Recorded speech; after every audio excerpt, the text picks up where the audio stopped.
In today's video, I am going to be talking about the best zones that you can use at the AAU level. Whether this be high school or middle school, it doesn't necessarily matter. What you're looking to do is, of course, run something simple but deadly so that you can really absolutely destroy teams. Now, if you have some time and you have some practices to be able to go over some defenses, make sure to go check out my Unbeatable Basketball Zone Defense book that does double the low post and trap the corners. And if you've got maybe a little less of a time when it comes to practices, maybe you only have one practice a week, make sure to go check out my unbeatable deadly or my deadly defensive strategies. Anyways, so let's get down. Let's check out some different zones that you can use. Some are better than others, and I'll explain that. So everyone's used to the 2-3 zone. I'm going to say probably don't use this as often because everyone uses it, so that everyone has an offense to be able to beat it. However, one way that you can use a 2-3 zone to your advantage is to use it as a trap. I actually highly enjoy running a 2-3 half-court trap. Now, if you don't have a ton of time, you can use this because everyone's used to using a 2-3 zone. So one of the things that teams try and do is they try to feed a player into that middle area of the court. When they feed the ball into the middle, what basically happens is they usually beat that zone. So you can use this to your advantage and have player 5 play on this side of that middle player if the ball is on this side. If the ball is on this side and they're trying to feed that post player, now player 5 needs to get over to this side. I do not want him to front. I do not want him to back. It's either side or side. That is how you defend the middle. When this starts happening, we want player 1 to shade so that we can force player 3 to then get over that half-court line. When this happens, we need player 2 to come down to cover the fronting of this player. Player 5 needs to drop, and player 4 needs to move over. When this happens, and let's say player 3 takes a few dribbles over towards the sideline, and we initiate this trap, player 5 needs to move over and player 4 needs to drop. Player 2 stays in the middle. So basically any passes to the post get cut off, any passes to the middle get cut off, and any passes to the corner get cut off. So you are essentially trapped and dead. You can even try and move them back to the half-court line if you can. Generally with this one, you trap maybe 5 feet past half. If they beat it, now you can sink back and you can kind of go between like a hybrid of a 3-2 and a 2-3. But this is still a 2-3 zone.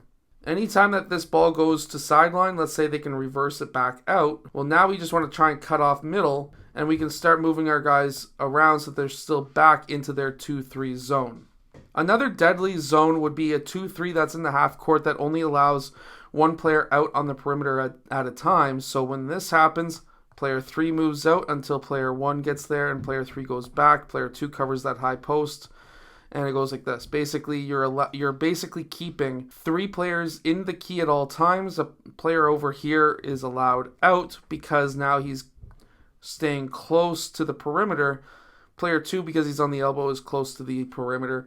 But it's always keeping 3 players in the key. If the ball reverses around to this side, now we have player 4 who's out guarding that mid-range area, player 1 who's guarding the high post, 5 low post, 3 middle of the court. We're always keeping 3 players in the key. And that really tight 2-3 zone was able to help me with a win 3 years ago, because 3 years ago we were playing against a team that had 0 shooters and they had a whole bunch of guys who were very tall. And I'm going to give you an example of that. This was a grade 8 team, which would be grade 7 in the United States. And this other team that we were playing, my tallest player was like 5'9", 5'11" in that range in that game. I did have a taller player, but he wasn't really able to play. And the other team had a guy who was 6'7", another guy who was 6'7", and then a whole of the rest of their 3 starters that they have were well over 6 feet tall. But they couldn't shoot. But they could get to the rim, and that was their whole strategy. So by using this tight zone, never practicing it before, just explaining 3 guys have to be in the key at all times.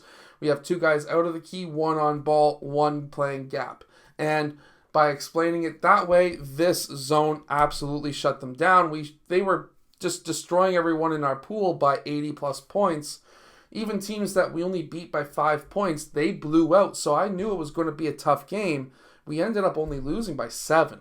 And it was just because they couldn't get the ball into the paint as much as they wanted to because they couldn't feed their giants. Another very interesting zone that you can run is a diamond. And because every team runs a full court diamond, everyone should be able to understand what a half court diamond does. And we would run it strong where we're going to try and trap in these upper corners right away. So what we'll have, let's say player 5 is a point guard, even though that would be normally a player 1. Let's just call him a point guard today. Well, if he's going to be faced with another player, this guy has to force left or right. If he forces towards this right side, well, now player 3 needs to start covering this middle pass. Player 2 needs to cut off the direct line to the basket. Player 1 needs to cut off the ability for player 5 to go back to middle. So now we've created this trap. Player 3 cuts off a middle pass. Player 5 needs to be in the high post, cutting off the pass towards the high post. And player 4 needs to move over. However, player 5 needs to be ready to drop as fast as possible. And while you could play him in the elbow, that's where I like to. This is a little bit more conservative in the middle of the key, so just in case there's a lob pass across. Eventually, 2 and 1 are going to start moving him over towards the sideline, and this is where we want to trap. If the ball goes towards this corner, let's say we have player 3 down here and they make that pass. Well, now let's go back to our regular zone that we were in, our 1-2-1-1. Well, if we were trapping here, now player 2 needs to drop, 5-3-1 need to drop, and now we can trap again. So basically, player 2 traps top and bottom, very similar to a 1-3-1. 3 traps bottom and top, 1 traps top, and 5 traps bottom. However, we're setting up in a diamond, and that allows player 4 to stay in the middle. I hope that these zones help. Make sure to go check out my Unbeatable Basketball Zone Defense book that is down in the description below, that doubles the low post and traps the corner and doesn't leave anyone open.